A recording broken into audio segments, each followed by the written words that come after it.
बिहार में जहाँ इतनी परेशानी है, लोगों की समझ से समाज की चेतना दब गई है, मर गई है, उसमें चुनाव कैसे जीता जाएगा। कई लोगों को लगता है कि भैया प्रशांत किशोर तो चुनावी रणनीतिकार हैं, वहां तक तो ठीक है, लेकिन बिहार में जीतने की स्थिति कैसे बना पाएंगे। आपकी समझ में थोड़ा सा फेर है।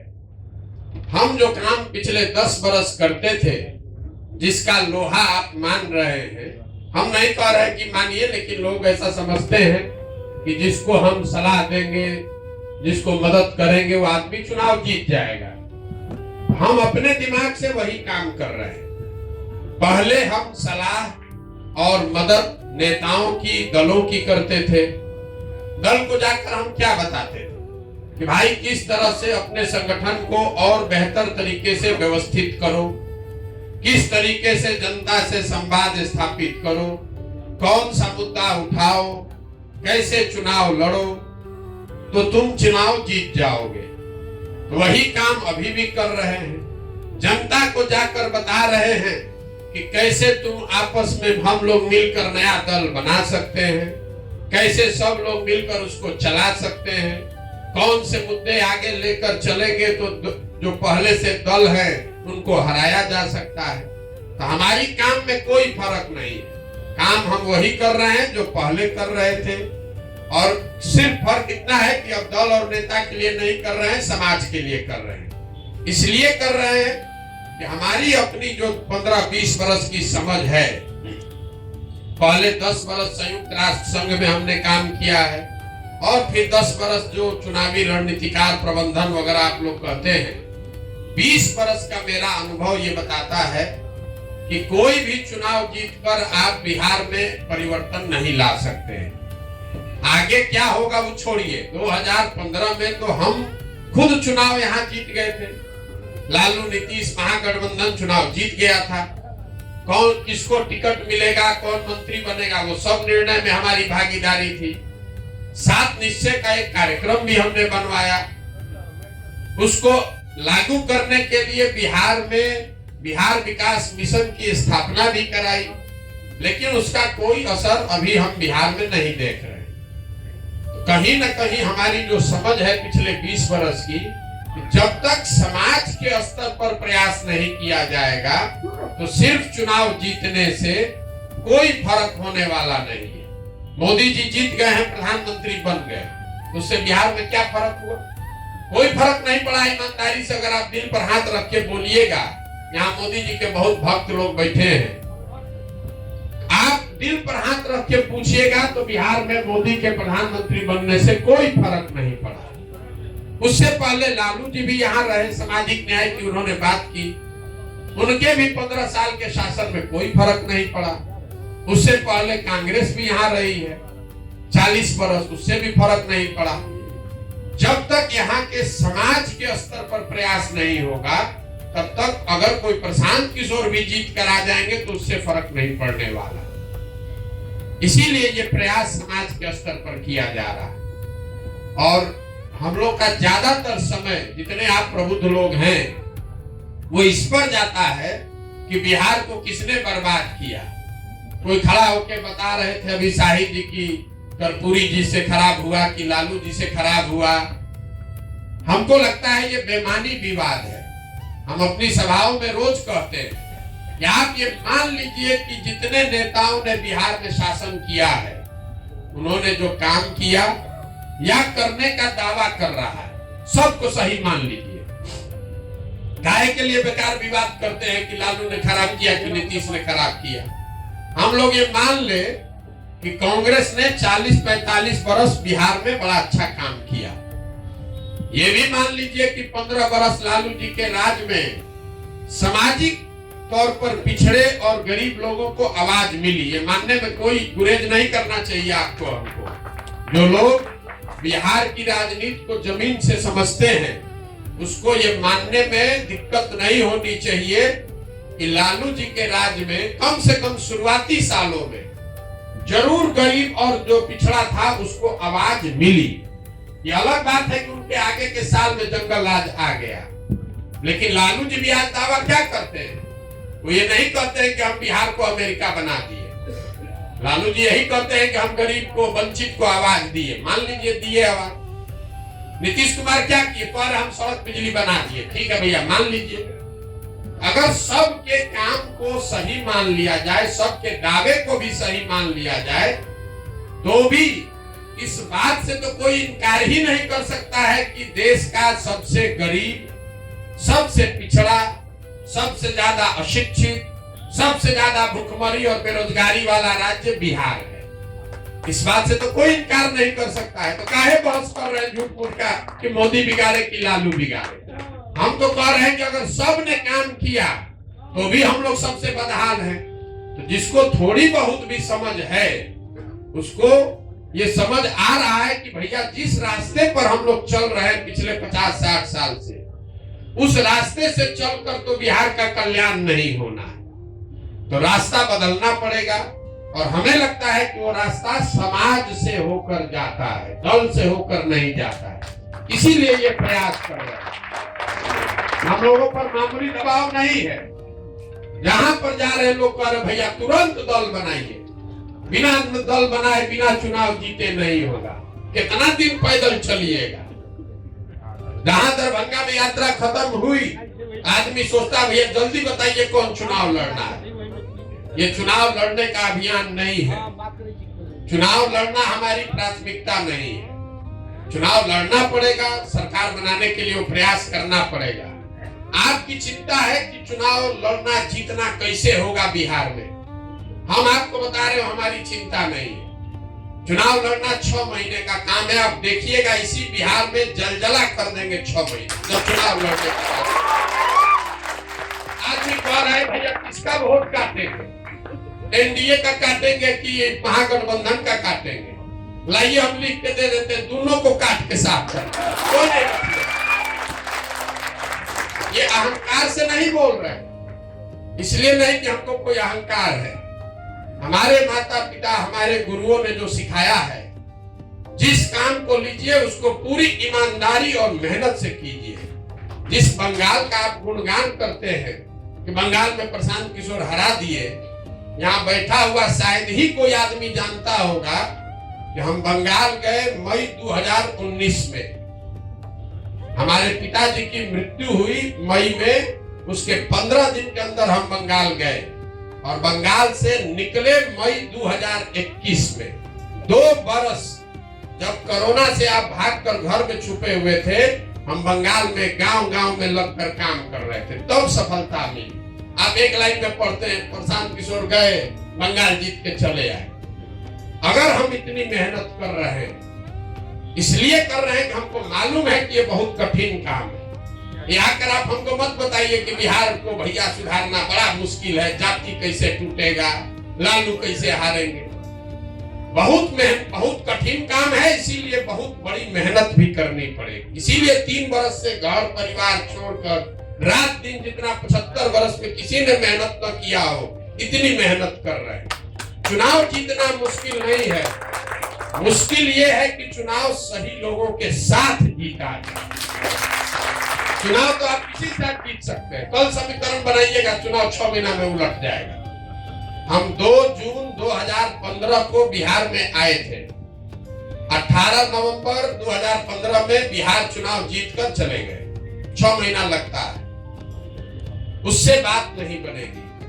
मुश्किल ये है बिहार में कि जो समाज में समझदार आदमी है, सही आदमी है, वो राजनीति में है ही नहीं। या तो उसको लोगों ने हाशिए पर ढकेल दिया, या लोग कहता है भैया इससे किनारे रहो, राजनीति में जाने से क्या होगा, ये तो सुधरने वाला नहीं है। ऐसे ही समाज के लिए बहुत सालों, सैकड़ों साल पहले ग्रीस के एक दार्शनिक थे, मैं हमेशा कोट करता हूं, प्लेटो। उन्होंने कहा था कि अगर समाज में समझदार व्यक्ति राजनीति में हिस्सेदार नहीं बनेगा, जो आपने अभी बात कही उसी से जुड़ा हुआ है, कि अगर जिस समाज में समझदार लोग राजनीति में नहीं आएंगे, उनको इस बात के लिए तैयार रहना चाहिए कि उनके बीच का कोई मूर्ख आदमी राजा बनकर उन पर शासन करेगा। बिहार में वही हुआ। पिछले 30-40 साल से जो भी पढ़ा लिखा समझदार है, नेतरहाट से पढ़ा हुआ बाहर जाके इंजीनियर बन गया, और जो यहाँ फेल हुआ वो यहाँ का राजा बन गया। इसीलिए ये दुर्दशा है। जिस नेतरहाट की आप तारीफ कर रहे हैं, nova Netarhat old boys association देश का शायद सबसे पावरफुल बॉडी है। हर लड़का ही उसका कोई ना कोई आईएएस, आईपीएस, डॉक्टर, इंजीनियर बना है, लेकिन उसमें से कोई आदमी वापस आकर बिहार सुधारने के लिए राजनीति के क्षेत्र में उसने प्रयास नहीं किया। तो नेतरहाट का कोई आदमी आपको एमएलए नहीं मिलेगा। अगर नेतरहाट से पढ़े हुए 100 लोग एमएलए होते तो आज बिहार का ये दुर्दशा नहीं है। तो जो फर्जी डिग्री बना के पास हुआ वो बिहार का नेता बन गया, और जो नेतरहाट से पढ़ के निकला वो जाके तमिलनाडु में आईएएस अफसर बन के तमिलनाडु को बना रहा है। तो ये प्रयास ये है कि जो प्रबुद्ध लोग हैं, जो समझदार लोग हैं, जो समाज के लिए जीने मरने का जज्बा रखते हैं, उनके पास साधन नहीं है, उनके पास पैसा नहीं है, आपके पास चुनाव लड़ने की समझ नहीं है, तो सब चिंता वो आप अपने भाई, अपने बेटे प्रशांत किशोर पर छोड़ दीजिए, लेकिन राजनीति में आइए। आप जीतिएगा अपनी ताकत से। हमारी भूमिका बस इतनी ही है कि पैदल चलने से कुछ नहीं होता है। हमने 10 बरस जो काम किया है वो नहीं किए होते तो 15 बरस भी हम चल देंगे तो इसमें से आधा आदमी भी नहीं आएगा। आज इसलिए रहा है, वो नोटिस इसलिए ले रहा है, डॉक्टर साहब कह रहे हैं कि भीड़ में दबे हुए थे। उसको मालूम है चाहे जितना हमको शिकायत मेरा कर ले, वो जान रहा है कि प्रशांत किशोर आदमी है बड़ा होशियार। अगर कर रहा है तो कुछ न कुछ सोचिए कि कर रहा होगा, हल्के में मत लो, नहीं तो कल हवा में उड़ा देगा। इसीलिए आया है, बुरा नहीं मानिएगा। आप बहुत बड़ा बड़ा बात यहाँ कहिएगा, ए भैया बिहार को सुधारना है, समाज को सुधारना है, कुछ नहीं करना है। अगर हम 10 को चुनाव नहीं जीते होते तो 15 महीना हम पैदल चले या 15 साल पैदल चले, बिहार का आदमी उस पर भी हंसता, हम पर भी हंसता होगा। लेकिन हंसता है तो साथ में भी कहता, लेकिन भाई कुछ तो सोचे क्या आया होगा। हंस तो हम पर भी रहा है, आप हंसिए चाहे नहीं, हमारा घर वाला भी हम पर हंसता है। कहाँ बुर्बक वाला काम ले लिए हो। पहले कितना बढ़िया, आप न्यूज में भी देखे होंगे, प्राइवेट प्लेन हमको चंद्रबाबू नायडू भेजे कि आके मिलिए। न्यूज में चला रहा है कि प्रशांत किशोर लगता है बिहार छोड़कर चले गए, नायडू को एडवाइस कर रहे ना। खाली इसलिए बुलाए हैं कि आप किसी भी तरह हमारे खिलाफ इस बार मत आइएगा, इतने कहने के लिए गए थे ना। भैया हम बिहार में पदयात्रा करेंगे, आप चिंता मत कीजिए, आप लड़िए अपने हिसाब। इतना आंच है काम का, इतना आंच है, भ्रम आपको फैला रहा। हम तो पदयात्रा कर रहे हैं। आज हमको न्यूज छपा है किसी मैगजीन में कि प्रशांत किशोर पदयात्रा रोक के चंद्रबाबू नायडू को मदद कर रहे हैं। तो हमको प्राइवेट प्लेन भेज के ये बुलाने इसलिए बुलाए थे कि हम इतने आपसे चाहते हैं कि आंध्र प्रदेश में आप वापस मत आइए, हम लोग चुनाव जीत जाएंगे। हम जीत जाइए, हम कहाँ आ रहे हैं, हम तो वहां पदयात्रा कर रहे हैं, आप घबराइए नहीं, यही कहने गए। जब तक आप कुछ करके नहीं दिखाते हैं कोई आपका मानता नहीं, कोई नहीं मानता। हमारी भूमिका इस पूरे अभियान में एक कुम्हार की है। घड़ा जो है वो तो मिट्टी और चाक से बनेगा। कुम्हार कितना भी होशियार है घड़ा नहीं बना सकता है, लेकिन पूरे पदयात्रा के दौरान कुछ अच्छी मिट्टी, कुछ अच्छा चाक आप जैसे लोग मिल जाएंगे, फिर आपके पीछे मदद करेंगे, ताकत शक्ति बुद्धि लगाएंगे और जनता को समझाकर आपको जिता कर लाएंगे। उसमें कोई दिक्कत नहीं। लोग एकदम यहाँ त्रस्त है नया आदमी चुनने के लिए, खाली उसको दिक्कत यह है कि दिख नहीं रहा है। आप लोग जिस जाति की बात करते हैं, 100 में 80 आदमी कहेगा भैया कुछो कहिए, अंत में भोटवा तो जाते पर पड़ेगा। हम रोज आपको आईना दिखाते हैं, लेकिन लोग के दिमाग में ऐसा बैठा है मानने को नहीं तैयार। यहाँ जितने आदमी बैठे हैं, आप ये बताइए मोदी जी को वोट बिहार की जनता ने दिया है कि नहीं दिया? दिया है। भाजपा को नहीं दिया। लोग कहता है अरे मोदी जी का नाम नहीं रहता तो एमपी तो मुखिया नहीं जीतता, सब मोदी जी के नाम पर वोट पड़ा है। तो मोदी जी के जाति के कितने लोग इस बिहार में रहते हैं? एक भी उनके जाति का आदमी बिहार में नहीं रहता। तो अगर हर आदमी जाते पर वोट दे रहा है तो मोदी जी को वोट कौन दे रहा है? लेकिन हम कहेंगे तो कहेंगे ना ना उसको धर्म को देता है, जात को नहीं ना दे रहा है, धर्म को नहीं दे रहा है। ये भ्रम मत पालिए कि हर आदमी जाते पर वोट दे रहा है। अगर आप पीतल और सोना दो चीज समाज में रखिएगा तो किसी भी जाति का हो सोना ही उठाएगा, पीतल कोई नहीं उठाएगा। अब जिम्मेवारी आप पर हम पर है कि जो विकल्प हम लोग जनता के सामने रखना चाहते हैं वो खरा सोना हो, तो हम लोग कोई चुनेगा। कहाँ किसी ने प्रयास किया है कि जनता ने उसको नहीं चुना? हम लोग बिहार की जनता को बेकार ना गाली दे रहे हैं। अरे भाई, आपने प्रयास कहाँ किया कि जनता ने आपको नहीं चुना? प्रयास हमको करने दीजिए, सब लोग आप लोग लगिए। हमारी अपनी समझ है कि यहाँ बिहार की जनता के चेतना पर धूल पड़ गया है, वो चेतना मरी नहीं है। जो डॉक्टर साहब ने कहा वो ठीक बात बताया। यहाँ के लोगों की समझ और समझदारी में कोई दिक्कत नहीं है। बिहार में, यूपी में लोगों को और कुछ आए चाहे नहीं, हम देश भर के लोगों के साथ काम करके अनुभव के आधार पर बता रहे हैं। यहाँ के लोगों की सामाजिक राजनीतिक समझ बहुत अच्छी है। यहाँ के आदमी को धंधा पानी नहीं आता है, पढ़ाई लिखाई में हम लोग बंगाल जैसे नहीं, तमिलनाडु जैसे नहीं है, धंधा पानी में गुजराती महाराष्ट्रियन जैसे नहीं है। लेकिन यूपी बिहार के लोगों को राजनीति की खूब समझ है। हमारी बात पर भरोसा नहीं है, किसी गांव में जाइए, आप अपने कॉलेजों में देखते होंगे, 4 आदमी को बैठाइए, केरल से लेकर कश्मीर तक आपको राजनीति समझा देगा। हम आपको बता रहे हैं, पैदल चले, एक जगह हमको एक यादव जी मिले बूढ़े, हमसे फिलिस्तीन और इजराइल का राजनीति पूरा बता रहे थे, एकदम फटा हुआ कपड़ा में। बोले भैया लोकसभा में मोदी को वोट देना है, यहाँ पर बिहार में नया व्यवस्था बनना चाहिए, लेकिन आपका राय लेना चाहते हैं गाजा वाला में जो हो रहा है इस पर क्या करना है। हमारा मुंह खुला रह गया। ये आदमी जिसके शरीर पर कपड़ा नहीं है वो फिलिस्तीन और इजराइल की राजनीति पर पूरी उसकी 15 मिनट तक हमको समझा रहे थे कि इजराइल में क्या हो रहा है, फिलिस्तीन में क्या हो रहा है। तो यहाँ लोगों को राजनीतिक समझ है, व्यवस्था के अभाव में, विकल्प के अभाव में हम लोग बेवकूफ दिख रहे हैं। बेवकूफ हम लोग हैं नहीं। एक बार रास्ता दिखेगा तो यहाँ के लोग समझदार हैं, वो अपने आप रास्ता चुनेंगे, आगे बढ़ाएंगे। जिस दिन लोगों को मोदी जी में जरा सा भी दिखा 14 में, तो सारा जात पात छोड़ के लोग भाजपा को दिया ना वोट। अगर यहाँ दिखेगा तो लालू जी को भी लोगों ने वोट दिया था ना किसी जमाने में, ये भाई ये आदमी गरीब का लड़का है, बिहार का कल्याण करेगा। उसी तरीके से अगर आप नई व्यवस्था बनाएंगे, नया विकल्प देंगे, तो निश्चित तौर पर यहाँ लोग वोट देंगे। चिंता का कारण ये है कि समाज से अच्छे लोगों को, आप जैसे लोगों को इसमें लाया कैसे जाए। हमारा आधा से ज्यादा समय उसी में जाता है। यहाँ बहुत डॉक्टर लोग बैठे हैं, हमारे पिताजी भी डॉक्टर थे। जब चुनाव होता था, हमारे बाबूजी उस समय शाहपुर एक जगह है वहां पोस्टेड थे, जहां रामानंद तिवारी जहां से विधायक थे। बिंदेश्वरी दुबे वहीं से गए चुनाव लड़ने।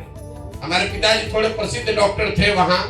जब चुनाव होता था तो हल्ला होता था कि डॉक्टर साहब इस बार चुनाव लड़ने वाले। हम लोग बच्चे थे, देखते थे, हमारी माता जी धरना पर बैठ जाती थी कि जब तक बाल बच्चा पढ़ा नहीं है तब तक तुमको राजनीति में नहीं जाना है। वही हाल है अब यहाँ। जितना बड़ा डॉक्टर होगा, डॉक्टर साहब लोग कहते कैसे आपका मदद करें।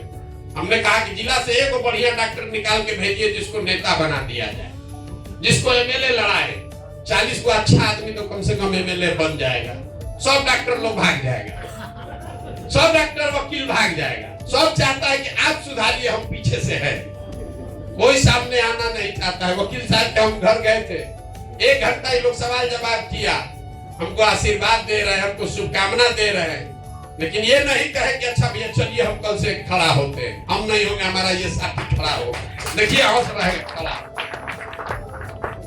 आपसे मदद यही चाहिए कि आपकी नजर में अगर समाज में कोई सही आदमी है, उसको हमसे जोड़िए, उसको बताइए कभी जीवन में आपको कोई मिला हो, अगर भैया ये आदमी एमएलए बन जाता, विधायक बन जाता तो अच्छा करता, उसको भेजिए हमारे पास, अब मौका है, चलो प्रशांत किशोर अपने खर्चा पर, अपनी व्यवस्था से तुमको लड़ाएंगे। वो आए तो सही। बहुत ज्यादा मेहनत लगता है, जितना चलने में मेहनत नहीं उतना ही होशियार आदमी को समझाने में मानता ही नहीं। सब सुनेगा, सब बात कहेगा, फिर कहेगा ये भैया पत्नी तैयार नहीं हो रही। रोज का ये घटना है, रोज 2-4 गो से मिलते हैं, 2 घंटा सवाल। गरीब आदमी तो कह देता ना भैया एकदम ठीक है, आप जैसे कहिएगा वैसे चलेंगे। जो एक सो कॉल्ड प्रबुद्ध आदमी है उसको समझाना बड़ा मुश्किल है। 25 सवाल करने के बाद कहता है एकदम पूरी तरीके से आपके साथ है। हम कहते हैं ठीक है चुनाव लड़िएगा यहाँ से, तो पूछ के बताते एकदम मेरा मन है। 4 दिन के बाद आएगा, कहेगा इतना कह रहा है कभी बेटा पास हो जाए उसके बाद चलेगा। तब तक भैया अभी बल छोड़ दीजिए, मन से हैं, आगे हम आ जाएंगे। ये होशियारी है लोगों की। सब आदमी सोच रहा है पहले कुछ हो तब देखा जाएगा, अभी तो पीछे से देखते हैं, अभी तो घूम रहे हैं क्या होगा। सब लोग लगिए, खाली बात कहने से कि बिहार बहुत खराब है सुधरने वाला नहीं। किसी न किसी को हिम्मत करके प्रयास करना पड़ेगा। हम ऐसा समझते हैं कि अगर हमारी हिम्मत नहीं पड़ेगी तो किसका हिम्मत पड़ेगा बिहार में। इसलिए हम अपना काम कर रहे हैं। 2 बरस लगे, 10 बरस लगे, करेंगे हम यही, और बिल्कुल किए बगैर मानने वाले नहीं। आप ये समझ लीजिए, कितना भी आदमी कह ले ये भाग जाएगा, नहीं रहेगा, बिजनेसमैन है, विचारधारा नहीं है, बिना किए मानेंगे नहीं। तमिलनाडु को तमिलनाडु के लोगों ने बनाया है। अन्ना दुरई पेरियार 20 बरस वहां संघर्ष किए तो अब न तमिलनाडु बना है। जब देश आजाद हुआ तो तमिलनाडु और बिहार बराबर का राज्य था। आज तमिलनाडु बिहार से 7 गुना ज्यादा आगे है। तो अब न हम लोग के लोगों को गाली दे रहा है। तो हम लोग 50-60 बरस से कुछ नहीं किए, दही चूड़ा दाल भात चोखा खा के सोए हैं, आजाद के नाम पर राजनीति किए हैं। लालू नीतीश जात खिला रहे हैं, मोदी जी 5 किलो भात खिला रहे हैं। बिहार के आदमी को कुछ नहीं चाहिए, बिहार के आदमी को कुछ नहीं चाहिए, जात और भात, इसका जुगाड़ है तो इसके आगे चिंता का बात नहीं। तो लालू नीतीश नेता वो लोग समझ गया है, ये लोग को जात का डोज लगाते रहो, वोट देता रहेगा। अब मोदी जी जात नहीं है हमारे पास तो चलो भात का जुगाड़ कर देते हैं, नहीं तो दूसरा हथियार क्या है बिहार के लोगों को, तो उसको भात चाहिए। सबको 5 किलो अनाज का उपाय लगा दिए।